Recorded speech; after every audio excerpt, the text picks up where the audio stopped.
বিসমিল্লাহির রহমানির রহিম। মাননীয় স্পিকার, আপনাকে ধন্যবাদ। আমি আজকে আপনার মাধ্যমে মহান সংসদে যে বিষয়টা উত্থাপন করতে চাই সেটা হলো বাংলাদেশে এই মুহূর্তে আলিয়া মাদ্রাসার ক্ষেত্রে মাত্র 3টা আলিয়া মাদ্রাসা আছে সরকারি, অথচ বাংলাদেশে এই মুহূর্তে সরকারি কলেজের সংখ্যা 708, স্কুল অ্যান্ড কলেজের সরকারি সংখ্যা হচ্ছে 63, সরকারি মাধ্যমিক বিদ্যালয়ের সংখ্যা 628, সরকারি আলিয়া মাদ্রাসা আছে শুধু ঢাকা আলিয়া, সিলেট এবং বগুড়াতে, এছাড়া আর কোথাও সরকারি আলিয়া মাদ্রাসা নাই।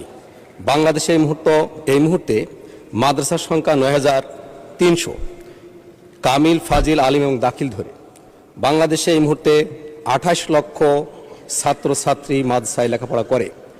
আমরা দেখতে পাচ্ছি আলিয়া মাদ্রাসাগুলোতে ছাত্র এবং ছাত্রী প্রায় সমান, বরঞ্চ অনেক ক্ষেত্রে আমরা দেখেছি ছাত্রীদের সংখ্যা অনেক বেশি।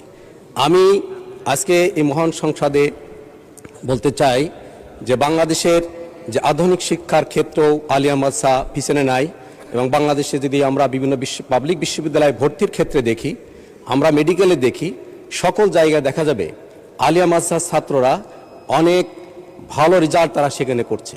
দেশ এবং জাতির উন্নয়নের জন্য তাদের যে অবিস্মরণীয় অবদান আজকে রয়ে গেছে। আজকে যদি মহান সংসদে দেখা যায়, আমি নিজের ব্যাকগ্রাউন্ড একজন মাদ্রাসার ছাত্র, দেখা যায় অনেকেই আলিয়া মাদ্রাসাতে লেখাপড়া করেছেন।